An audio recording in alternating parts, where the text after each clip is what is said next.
Welcome to the Mental Playbook. I'm your host, Malia Patel, and I'm here with Tyson Ross, a former professional baseball pitcher for many MLB teams like the Padres and Oakland A's, and now a special assistant for the LA Dodgers and founder of an organization called Loyal to My Soil, which we will learn more about later.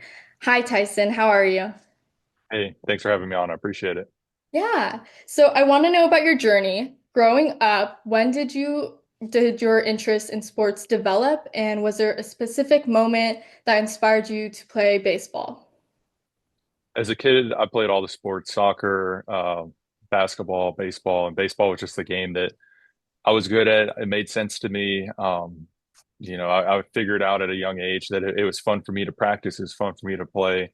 And, me and my family kind of grew up at the baseball field down there in Oakland. So from an early age, I fell in love with the game, and it was something that I kind of grew up playing with my siblings. My dad was coaching. It was really just like a family environment at the baseball field. Nice. Who were some of your biggest influences in baseball? Growing up in Oakland, I looked up to some of the Oakland A's players, whether it was legends like Ricky Henderson, or as I got into high school, there were guys like Eric Chavez and Barry Zito and Houston Street. Some people I got to meet later in life as I became a professional myself. But there were always people a little bit older than me that I could look up to, even locally, that were whether it's 2 years ahead or 4 years ahead. Were playing in the same league, then went to the high school I wanted to go to, and then I got to follow them as I went on to play Division I sports. And I think that was really important for me, was to see people locally that I looked up to and kind of follow in their footsteps. Right. And when did you realize baseball was something you wanted to pursue professionally?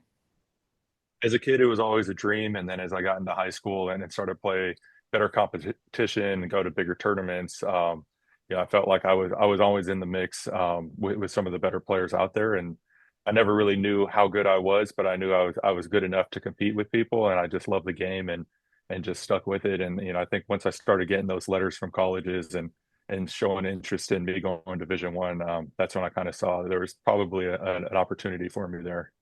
Yeah, so you played college baseball at Berkeley, one of the top schools in the country. What was that recruitment process like for you, and what made you decide to commit to Berkeley?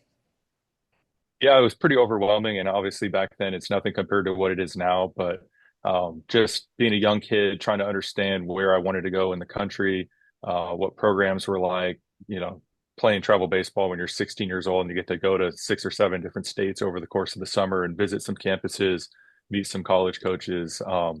For me, I really figured out that being multiracial and from the Bay Area where it's super diverse, there was something that was comfortable for me, and Berkeley kind of fit that mold. And then also I was the oldest of three, so I had an opportunity to stay fairly local and play at a high level, but also have my family, younger siblings and parents available to come out and watch me play or go home if I needed to. So it was all factors like that that went into it. And ultimately I made the right choice going to Cal. Yeah, it's nice to be near home. So, like you said, the recruitment process is very different today. What advice would you give to high school athletes navigating that college recruitment process? I think, and the rules continue to change, so it makes it difficult to say any one thing. But I think if you can emphasize your development and just try and be a better player today than you were yesterday, you're going to look up, and by the time it is time to be at a school, you're going to be well developed and a more finished product. I think a lot of people want it all right now. They want to say, "Hey, I'm committed to this Division I as a sophomore, junior, whatever the rules allow now." But sometimes they get caught up in that and don't continue to work on their development. And ultimately, when you go to college, you're going to be playing with players that are 3, 4 years older than you. So you really need to be the best version of yourself when you step foot on campus if you want a chance to, see some playing time. Yeah. And how did your time at Berkeley prepare you mentally and physically for your professional career? I think it was just time management. As a student athlete, you've got practice, you've got class, you've got social life, and not in that order. I mean, class is definitely a priority, but finding a way to manage all of that and also live on your own for the first time, it made the transition to professional baseball a little bit easier. Some of my teammates that signed out of high school, or even my younger brother who signed out of high school, you see it's a big gap from living at home with mom and dad to being a professional athlete and all the challenges and responsibilities that come along with that. Yeah. So getting drafted into the MLB must have been a huge milestone in your career, especially to your home team, the Oakland A's. What was that experience like for you and your family? It was super exciting. Definitely a dream come true. The opportunity to go down to the Coliseum where I'd seen countless games as a kid and sign my professional contract, join the broadcast for a half inning or so, and it became real. Everything that I dreamt about doing was happening, and but it was also just the starting line. So, I began my professional journey, went off to play in the minor leagues. It was a lot different than college, which was good. It took a little bit of an adjustment for that, but ultimately it was a challenge I was ready for, and I was fortunate to be able to start my career at home like that. Yeah, and what is the importance of having a support system for you, especially from that transition from college to the minor leagues and then to the MLB? Yeah, it's super important. I think more than anything, parents, family, friends can just be a support system for athletes at any stage, whether it's the youth level, travel ball, high school, college, and pro. There's a lot of stress that we put on ourselves as athletes, and if we have people at home that really care about us and how we're doing, and not just what the box score said or if we got the win or the loss, it really helps. A lot of times it's tough because everyone's a fan of you and they want the best for you, but understanding that like the person needs love too and needs a support system more than the athlete. It's kind of gets lost in translation sometimes. So for all the listeners out there, if you're an athlete or you're friends with an athlete, just support the person and let them be their athletic self on the field. Yeah, and facing pressure is tough, especially from your coach, other players, your family. How did you face pressure yourself? It was tough. It was definitely tough, especially as a young player playing at home in my hometown. I put a lot of extra pressure on myself because of that. I wanted to succeed.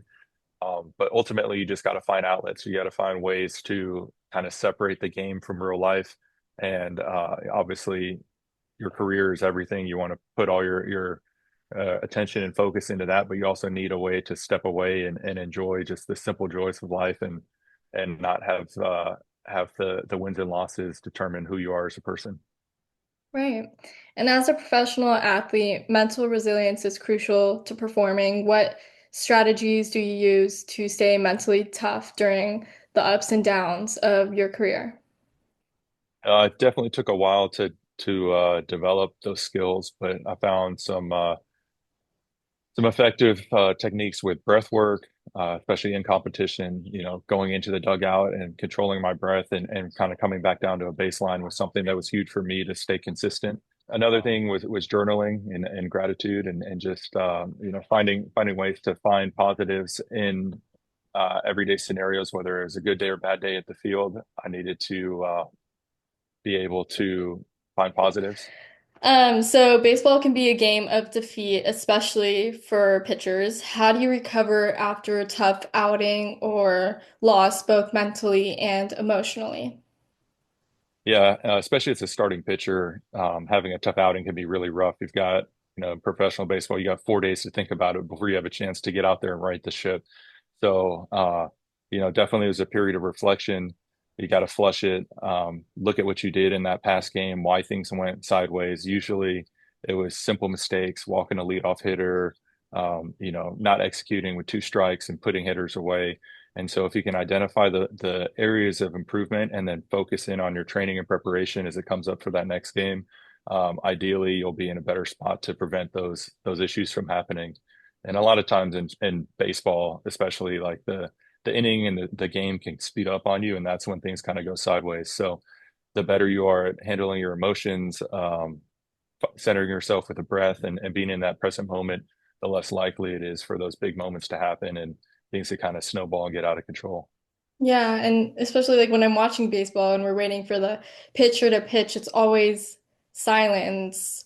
I'm curious how you maintain focus during these high pressure moments. For me, it was all about just having a process that I could lean on. Every pitch, I knew what I was going to do. I was going to take a breath. I was going to get the sign. I was going to commit to the pitch with a head nod, visualize it real quick, and then try and execute it to the best of my ability.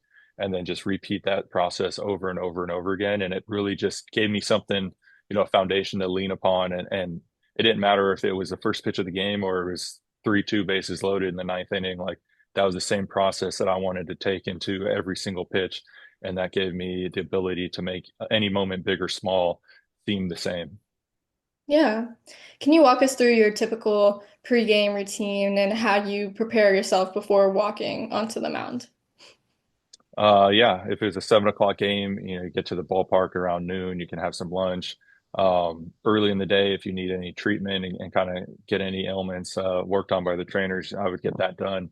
And when I was playing in San Diego, we still had pitchers hit, so I got to go outside at 4 o'clock, and it was a nice way to kind of get loose and hit some pitchers batting practice and just get outside in the sun, joke around with your buddies a little bit, and then after that, it was time to start to get locked in for the game.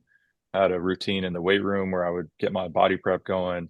I'd get with a trainer to make sure my arm was stretched out and everything was ready to go. I'd have a pregame meeting with the pitching coach and catcher and go over the hitters and the scouting report and formalize my plan for the game. And then I'd have a little pregame snack, take a little moment to myself to just make sure I was in a good spot, and then get outside and start my warm up on the field.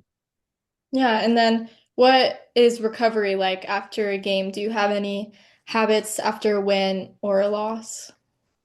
Yeah, I try to be consistent with the recovery aspect on things, and like I said, you had 4 days in between starts, so rather than wait for the next day, I found it good to be proactive, and I do some cardio, whether it was on the elliptical or bike, and just kind of sweat out that start, try and get some blood flow to the limbs, and do some stretching to make sure I wasn't too sore the next day when I come in to do my workouts and long toss and all that kind of stuff. So for me, it was always about like whether I pitched a shutout or I got knocked out in the first inning. I wanted to make sure that I was doing everything possible to jumpstart that recovery process and be ready to go next time out. Yeah, and why is being on a team important to you, and how do you develop relationships with your teammates? Being on a team is great. I mean, I was fortunate to be on many teams over the course of my life and my career, and I think ultimately the best part about sports is the experiences you have and the people you get to meet along the way. Spending baseball, the amount of time you do playing baseball, it's great because you get to know people inside and out. There's long bus rides into the minor leagues. In the major leagues, you got 162 games plus spring training. You're around these guys more than your family. And so you get a chance to really know people. You see them through the ups and downs. I've been there watching teammates, as their wives gave birth and they're watching on FaceTime because we're across the country. I've seen people lose family members. I've seen people have the highest moments of their career. So it's really cool just the bond that you get to create with people, as you spend that much time with them. Yeah, and loss is tough. How do you cope with a loss, whether it's a family member or even just in a game? Yeah, I mean, it's things definitely get put in perspective when you lose a member of your family versus losing a game. I think ultimately, it's you just have to enjoy the time that you have, whether it's out on the field in competition, the ups and downs of that, have fun. For me, spending time with friends and family, like I know that time is limited, so I try and enjoy it as much as I can. And life gets busy really fast as you move on through life and become an adult. But I think the most you can make of it, just enjoy those people in your life. Um, After high school, you're not around your parents that much. Maybe a little bit in summers or the holidays, but for me, like moving back to the Bay Area after I was done playing was pretty intentional so that we could be around family. And I think that's really important is just being able to see family in small doses without having to make a big grand gesture to fly back home for a couple days here and there. Yeah. And what have been some of the biggest challenges during your career and journey? Just the ups and downs of life, uncertainty, doubt, failure, bouncing back from injuries, all the things that just make you resilient more than anything. I think that's the biggest takeaway from my time in this game is that you can be resilient, you can overcome a lot. It just takes dedication and perseverance. And I think that's really set me up to be successful in life just because I don't have to succeed right now. I can fail, I can take it on the chin. I can find a way that doesn't work and figure out all the ways that don't work, uh, in ultimately finding the best path forward. So, sports can be a great teacher for a lot of people. I think a lot of times, especially now in the generation of like instant gratification, people aren't willing to go through the suffering of figuring out ways that don't work to ultimately find success. Yeah, they just want it right away. How do you balance both physical and your mental well-being, especially when you're talking about injuries? Um, Yeah, it's tough. I mean, I think when you're an athlete and you get injured, the thing that you've done your whole life that's always come natural is taken away from you, and you have to find other ways to find joy and pour yourself into it, whether it's learning to cook or getting outside and hiking or taking up a new hobby. I think we're so one track minded as athletes, and when we lose that, whether it's an injury or our career ends, people can be lost pretty quickly. And so I think just having other outlets can be really powerful and healthy for everybody. Yeah. So what is your mental playbook that keeps you going? I think just finding little wins and enjoying something every day. I think since I've kind of started my day with like write down three things on my phone that I'm grateful for from the day before has really put a positive look on life. It doesn't matter how bad the day before was. There's usually three things you can extract from it, and it just sets you up for a good day. And so the combination of starting my day like that, and then starting my day with some sort of movement, breaking a sweat, whether it's a full workout, lifting weights, or just getting outside, going for a walk. I think there's a lot of power in starting your day with some physical activity and a little bit of gratitude. Yeah. Is there a piece of advice that has always stuck with you from a family member or a coach or a teammate? Um, there's something that my mom told me early on. They might have been my first off season, and I never really worked out like at the weight room or anything. And there was a training facility that opened up, and it was kind of expensive. And I was trying to decide if I should invest in it and go down there. It was going to be a big time commitment, a lot of energy, and I wasn't really sure. I'd never done anything like that before. And my mom just in passing was like, just invest in yourself. And I think that goes, it's super wise. And it applied to, spending the money and the time and energy to drive an hour every morning and go work out at this, state of the art facility. But then it also just applies to everything in life. If you're gonna go to bed early, you're investing in yourself to get a good night's rest. If you're gonna, eat healthy food that costs a little bit more, you're investing in yourself. If you're gonna just get up and go for a walk in the morning and enjoy the sunshine, you're gonna be investing in yourself. And so that's something that I think is really stuck with me over the years. Yeah, I love that.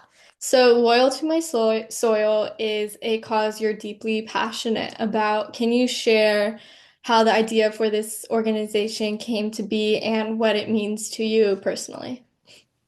Yeah. So I grew up playing youth baseball in Oakland. It was a tough neighborhood. A lot of successful baseball players grew up playing on those fields, and it was really a great community center for everybody growing up.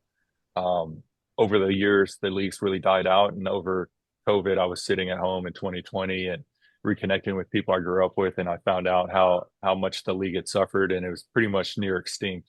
I think when I was a kid, we had about 1,200 kids that would be out there playing, and there was less than 200 prior to COVID. So, um, for the first time ever not playing in the summer, I had a lot of time on my hands, and I wanted to kind of find a way to do something about that issue. And so I started thinking of how can I give back to kids in the community? How can I be a resource for people? And that's where the idea for Loyal to My Soil was born. And we started with our first event was my brother and I gave away 50 gloves to a local baseball team in Oakland, went down to their practice, watched them play a little bit, gave them some gloves, did a Q&A, and that was it. And I was driving away and I was thinking like that was cool. They're gonna remember that, but like I didn't help them. I didn't show them anything that I've attained, in my time playing the game.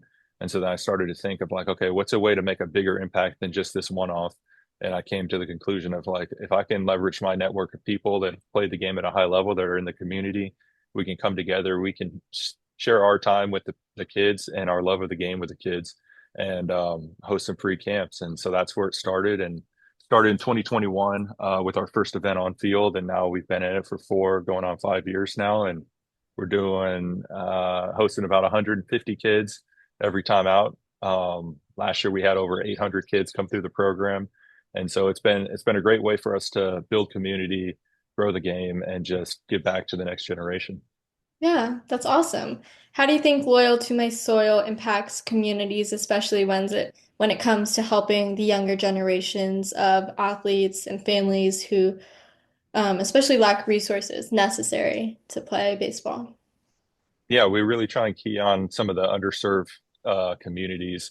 And within those communities, it's all about empowering people. So whether it's donating equipment to coaches so that they have the equipment necessary to help coach their kids, or hosting camps for kids that have never been on a field before and giving them their first glove, having them have a positive experience in a 3 hour camp with us and being inspired to play.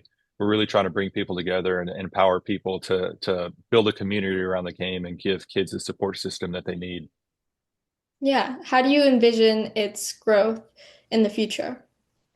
I think the more we can continue to, we just started the last year or so, partner with high schools, colleges, and ultimately professional teams.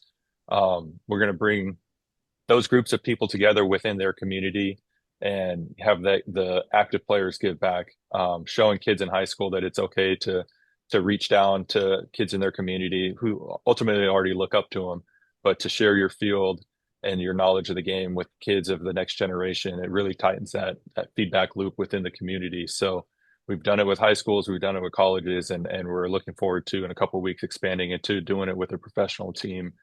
And I think that's going to be the new wave of Loyal, is just empowering athletes in their community to give back, and yeah, just partnerships. Yeah. And how can individuals in our community help out? If you're interested in hosting a camp, you can reach out to us via email, Instagram, or just get out and give back. I think a lot of kids, we grow up, we know the leagues that we're tied to, we know the organizations. It's easy to just go back and get out on the field and help out. Especially now, it's everything's pay based. Everything is, you got to go to a private coach to get hitting lessons and pitching lessons. But I grew up playing, just learning from older kids, and I think no one needs to be an expert, but if you care, if you have some time, if you want to share your experience with someone, I think that's how everyone can improve, and that's kind of like the heart and soul of Loyal to My Soil, is just getting people to give back, and it doesn't have to be some big fancy thing. It just needs to be the power of people coming together. Yeah.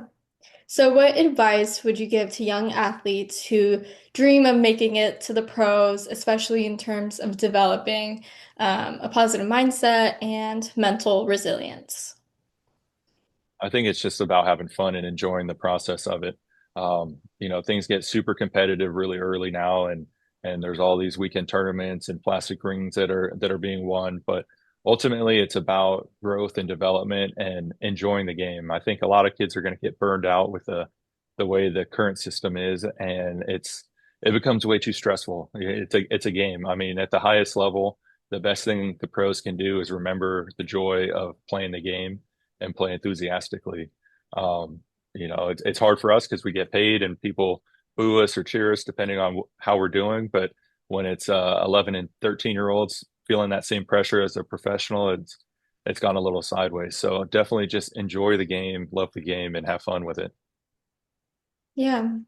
So, looking back at your own journey, is there anything you wish you had known earlier or anything you wish you had done differently? Um, Yeah, I mean, I'm sure there's plenty of things I wish I would have had some insight earlier and not had to go through the ups and downs of it. But ultimately, like, I don't have any regrets within my career. Things worked out well. There were lessons that I had to learn along the way. Sometimes, the same lesson I'd feel the same way over again until I figured out, like, okay, this is definitely not working. Let me find another way of going about it. But ultimately, it's just, if I could have had an outlet earlier, I had to develop it. I had to develop my mental routine and all that. But I think I had to do it out of necessity versus, if someone would have told me at 18, hey, you have to do this, this, and this, I don't know if it would have worked as well, just because I needed to discover it myself. Right. So, what does success mean to you?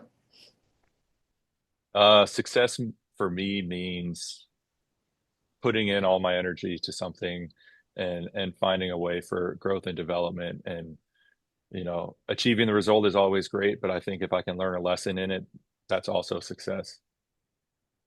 Awesome. So my last question for you is what is most important to you, the journey, the destination, or the company? I think it's the company that you keep along the journey. In my time in baseball, I look back on the years I played and the best part about it are the friendships I made, the people I got to spend time with, the experiences we had and some of the journeys that we went on. So I think that's super important. And I think for a lot of people, just don't be in such a hurry to get to where you're trying to go and just enjoy the ride along their way. Awesome. Well, thank you so much, Tyson, for joining me. And to my listeners, mind strong, game on. Thank you. Appreciate it.